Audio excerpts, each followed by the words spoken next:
Indonesia memilih menggunakan vaksin gitu ya, sementara negara-negara Eropa menggunakan natural herd immunity. Oke, nggak apa-apa. Yang penting sekarang kita adalah menjadi negara yang harus terbebas dan menang dari COVID. Dan saya sangat menyarankan, ini yang saya sangat menyarankan nih, kan kita kan presiden negara kita adalah Republik Sontoloyo, jadi Republik Indonesia terkadang kita menyebutnya negara tetangga gitu ya.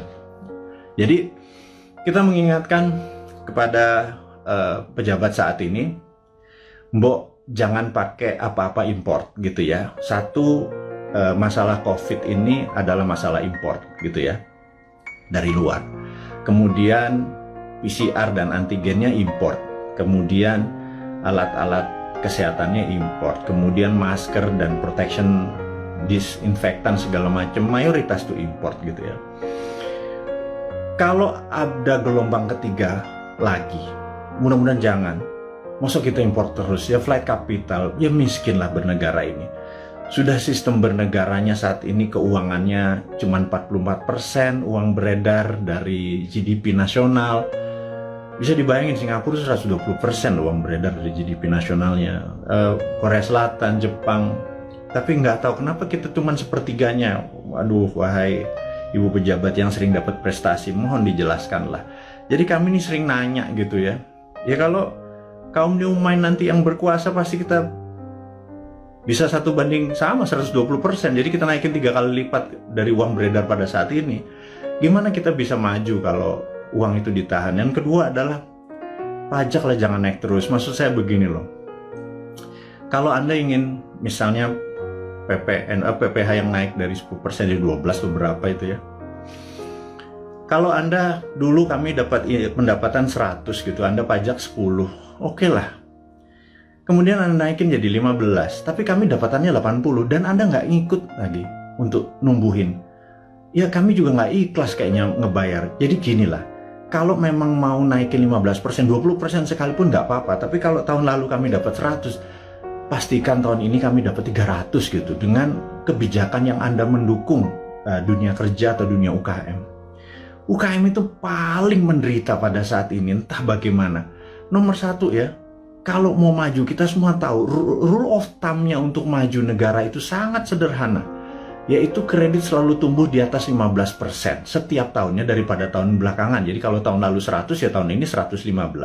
Minimum dengan naiknya 15% dari kredit tadi, negara naik 7%. Kalau sekarang jangankan 4%, 5% naik. Jadi kalau growth-nya cuma 2% malah minus itu ya wajar karena uang terlalu ketat. Dan apa sih susahnya Anda untuk memprinting money berbasis production gitu loh. Kita udah ingatkan berkali-kali dari 2016 Bosman Sontoloyo ini mengingatkan MMT itu modern monetary theory yang digagas oleh Michael Hudson itu bukan isapan jempol. Kita cuma beda mazhab aja. Anda Keynesian, kita post Keynesian. China pakai sudah dari tahun 89. Amerika pakai dari tahun 71 printing money itu. Terus negara Eropa, negara Jerman pakai semua. Ini untuk menyelesaikan masalah COVID ini ya Tiongkok pun melakukan printing money saat ini. Dan kok kita malah minjem sih? Aduh, gimana sih? 6.500 triliun loh. Itu bunganya aja udah hampir 3.300 triliun. 300 triliun kalau buat beli obat itu selesai masalahnya, gratis semua, PCR gratis, antigen gratis. Kalau PCR-nya bayar, antigennya bayar, gimana kita mau travel? Terus udah kayak gitu dengan PPKM kita ini udah taat sama ininya, tapi semuanya bayar gitu ya. Vitamin bayar gitu ya. Terus pajak bayar, terus kita pokok nggak pernah kebayar, negara sibuk bayarin utang, terus nambah utang. Aduh, ini mau mulai dari mana? Kita nih bertanya. Jadi sekali lagi, sahabat semua, kaum New Mind, kita ingin ke depan kita menjadi negara berdaulat. Jadi hari ini yang mau diinformasikan adalah gimana caranya kita di tahun 2045 Indonesia adalah negara superpower. Dah, ya itu adalah tema hari ini. Kenapa kita bilang ada yang penting dari Bosman hari ini mau mengumumkan sesuatu. yaitu kita ingin tahun 2045 pada saat Indonesia 100 tahun, Indonesia Emas, Indonesia menjadi negara superpower, bukan sekedar negara kaya lagi, negara superpower. Kita nggak bisa tumbuh hanya 5% atau 7% seperti janji-janji kemarin di dalam kampanye. Nggak bisa. Kita tumbuh harus lebih powerful dari angka-angka itu. Terus bagaimana membuat ini berdaulat gitu ya? Oke, sahabat semua.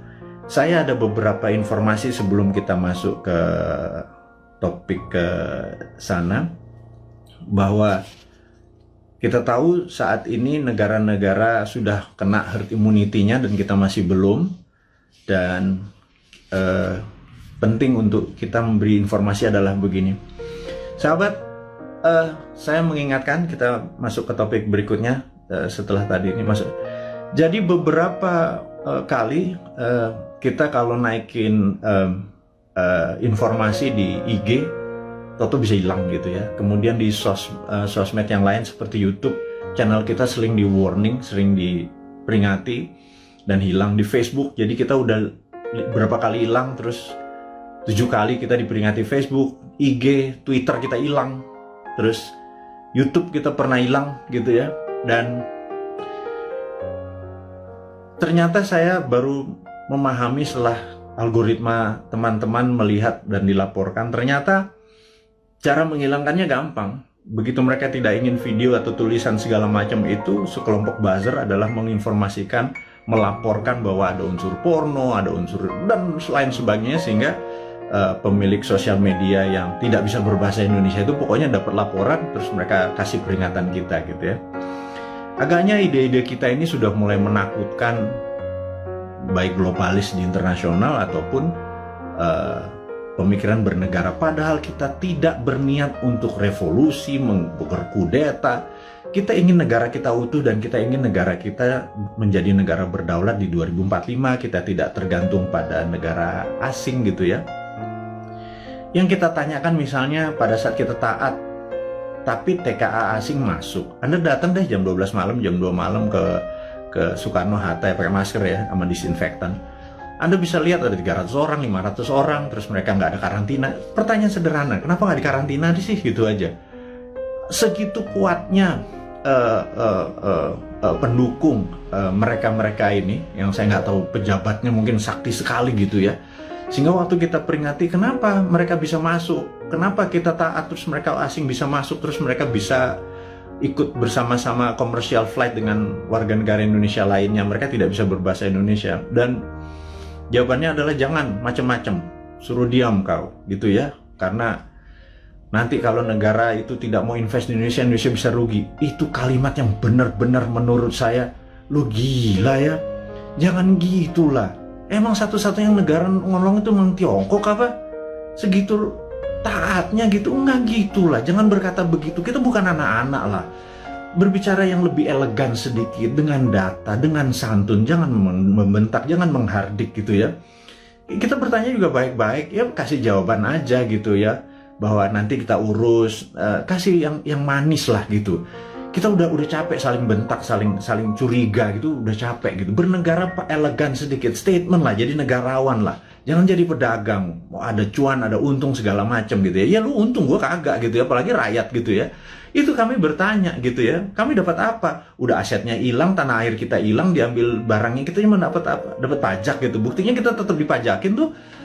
Terus apa? Dari apa untungnya gitu ya? Terangin aja, ini untungnya segini. Kalau kita yang tahu adalah aset kita hilang, nikel kita gone, digantikan dengan apa gitu.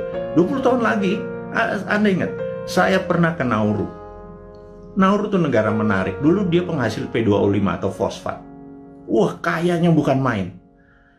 Tapi beberapa 20 tahun yang lalu Nauru kehilangan fosfatnya karena dikeduk habis. Ya sudah, sama Amerika waktu itu, dikeduk habis.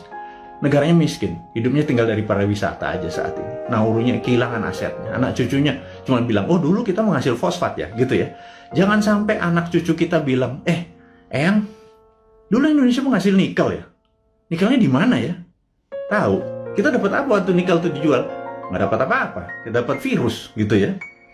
Hal itu kan susah kalau kita dijawab sama cucu cicit kita bertanya hal-hal seperti begitu gitu. Jadi kita tanya balik, kalau memang hanya didapat nikel itu kalau bisa atau produk-produk alam itu sumber daya alam. Kalau kita percaya MMT, Modern Monetary Theory, maka sumber daya alam itu bukan sebagai alat komoditi atau alat dagang, tetapi sebagai alat tawar. Jadi keuntungannya itu bukan hanya dari jualan, tetapi ada benefit lagi. Jadi di atas financial benefit, sekali lagi, di atas Anda para pejabat sekarang tuh apa-apa kan financial benefit. Kita dapat untung, selalu untung dan cuan gitu ya. Cara bernegara segitu kesannya kayak anak TK gitu ya. Karena kalau cara bernegara di atas keuntungan materi itu ada namanya humanitarian benefit, keuntungan atas nama kemanusiaan. Terus ada namanya nasionalis, keuntungan untuk negara gitu ya. Bukan hanya keuntungan sekedar dari pajak, dari dagang, dari selisih jual beli gitu ya. Tapi humanitarian, atas kemanusiaannya. Anak cucu kita masih benefit gitu ya. Nah, kalau kita pakai SWF, Sovereign Wealth Fund, itu asetnya masih di situ. Nikel kita masih di situ. Nah, kita mendapatkan funding dari situ untuk membangun sektor yang lain. Jadi dana yang masuk itu untuk membangun apa? Kok kita masih ngutang? Saya bingung sekali. BUMN rugi, kita masih ngutang, aset kita hilang. Kami hanya bertanya loh ya, ini bukan ngomong terus yang dihardik lagi gitu ya. Ini hanya bertanya. Kami ini gelisah Pak. Kami ini ingin menjadi negara berdaulat dan kami ingin terbukalah. Karena kalian tidak berbicara selama PPKM ini, ya sudahlah. Kami aja lah yang muda-muda ini yang punya ide new mind ini yang berbicara. Tuh oposisi juga nggak bicara juga. Kalaupun mereka bicara juga nggak ada solusinya. Beda kalau new mind itu selain berbicara mengkritik ada solusi-solusinya. Itulah membuktikan bahwa kita ini NKRI garis lucu, bukan garis lurus lagi gitu. Di atas lurus itu lucu gitu ya. Karena semuanya jadi seru, jadi lucu, jadi fun gitu.